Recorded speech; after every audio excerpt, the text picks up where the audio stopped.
Al-Haddad, seorang wali di zamannya, seorang ulama besar yang menyusun banyak kitab. Dan ini salah satu kitab yang populer yang disusun oleh Imam Al-Haddad. Kita sudah membaca ini dalam banyak pertemuan, dan pada beberapa pertemuan terakhir kita membahas tentang bagaimana mempekerjakan hati ketika kita sedang beribadah. Karena bagaimanapun ulama sepakat, terutama ulama-ulama sufi, mengatakan bahwa di dalam beribadah itu mesti ada unsur zahiriyah dan ada unsur batiniyah. Unsur zahiri yang dimaksud adalah bagaimana secara fisik kita beribadah dengan cara yang benar. Kita contohkan misalkan seperti kita melaksanakan solat, maka bagaimana gerakan yang sempurna, bagaimana bacaan yang fasih, itu disebut dengan amal zahiriyah ya. Ada juga disebut dengan amal batiniyah. Ada ulama membaginya menjadi dua, ada ulama membaginya menjadi tiga ya. Ulama yang membaginya menjadi tiga bagian mengatakan bahwa pembagian pertama disebut dengan a'mal jawarih, yang kedua a'mal lisan, yang ketiga a'malul qulub. Sebenarnya sama saja pembagian itu. Jika dibagi menjadi dua, disebut dengan amal zahiriyah dan amal batiniyah. Apa amal zahiriyah?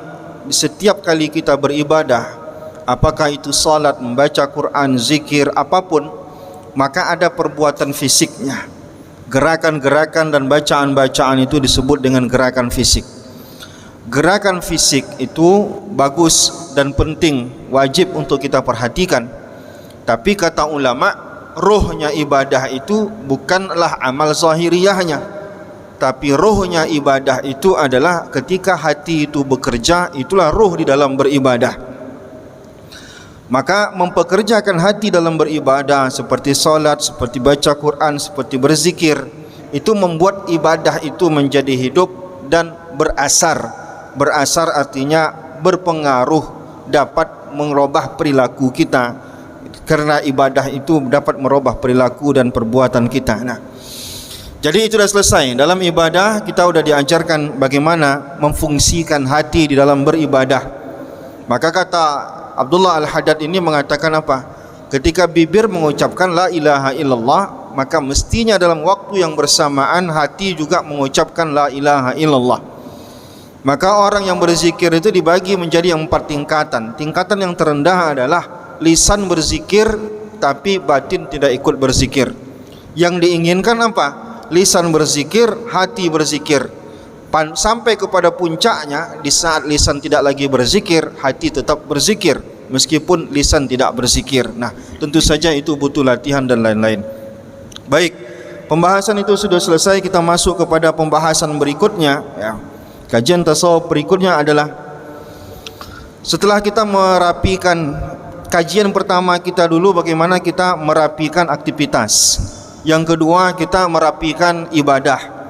Nah, sekarang yang ketiga adalah bagaimana kita mengkontrol dengan baik 7 organ tubuh yang paling banyak membuat kita jauh dari Allah Subhanahu wa taala, atau banyak yang melahirkan, menyebabkan kita terjerumus dalam kemaksiatan.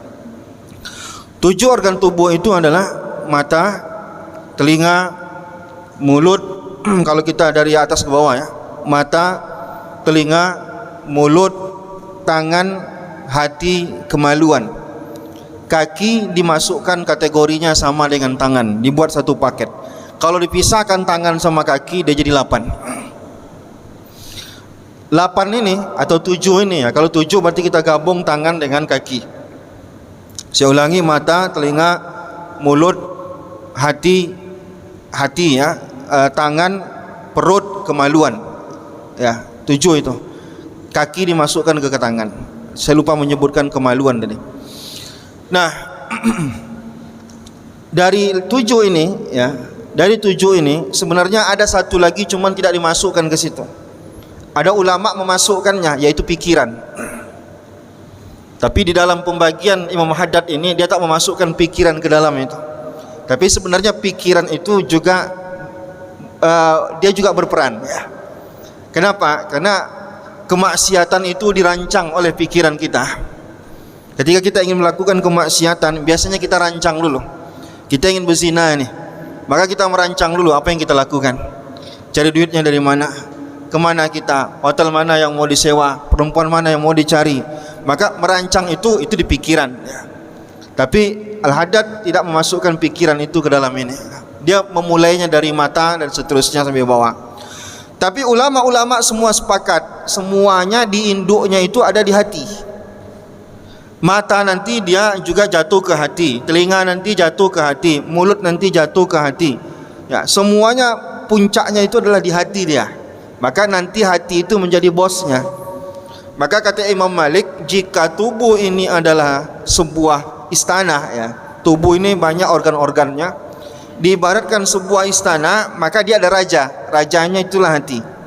Menerjemahkan hadis Rasulullah sallallahu alaihi wasallam, ala inna fil jasadi mudghatan, dalam hati manusia, dalam diri manusia ada segumpal daging, iza saluhatil jasadu kulluh, jika yang segumpal itu beres, maka sekujur tubuh beres, ujung kaki sampai ujung rambut sampai ujung kaki. Wa iza fasadatil jasadu kulluh, tapi jika itu tidak beres, maka sekujur tubuh tidak beres. Kenapa dia bosnya hati? Karena mata ketika melihat, dia ada instruksi. Yang menginstruksikan itu mata, tidak menginstruksikan dirinya sendiri. Dia diinstruksikan oleh hati, ya. Apa yang saya ucapkan ini dari awal tadi, itu tidak keluar dengan sendirinya. Dia keluar berdasarkan apa yang ingin saya keluarkan dari hati saya. Jika hati saya berkata A, maka mulut akan mengatakan A. Kalau hati saya mengatakan B, mulut saya tidak akan mengatakan B, A. Karena mulut ini mengeluarkan kata-kata itu berdasarkan dengan instruksi hati tadi. Saya pegang mic ini, yang menyuruhnya ada. Nyuruhnya siapa? Itulah instruksi dari hati itu. Nah, maka ulama sepakat bahwa sebenarnya dia bosnya itu ada di hati. Maka gagal orang mengkontrol hatinya, maka disinilah sumber dosa terbesar.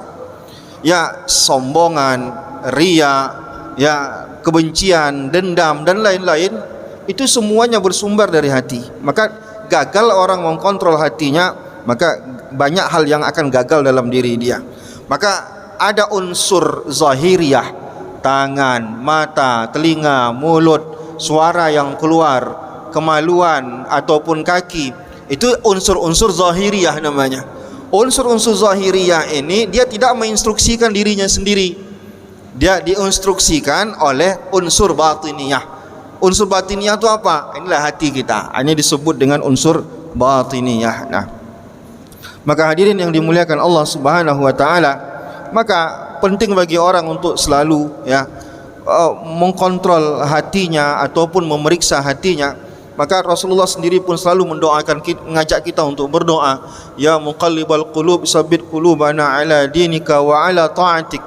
Karena gampangnya hati ini berbolak-balik, maka dia bahasa Arabnya qalbun, ya. Qalbun itu artinya gampang dia bergerak, gampang dia berbolak-balik, maka dia disebut dengan qalbun. Maka hati itu gampang sekali berbolak-balik. Dia bisa baik, dia bisa buruk, dia bisa jahat, dia bisa juga menjadi orang yang soleh dengan hati itu. Maka penting bagi kita mengkontrol hati. Maka hal-hal yang diajarkan Rasulullah sallallahu alaihi wasallam, ya, bagaimana kita caranya supaya hati itu betul. Maka hati itu tidak bisa betul dengan sendirinya, dia ada terapinya.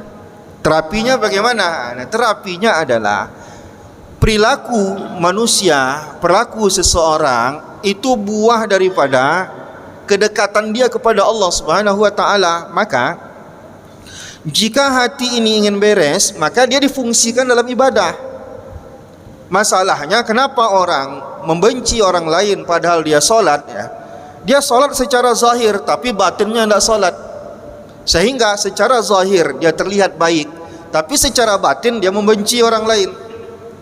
Nah, jadi sebenarnya untuk menterapi itu gimana caranya? Sederhana sekali. Kita kembali ke tema kita yang kedua kemarin, bab kedua kita. Gimana caranya? Memfungsikan hati dalam ibadah.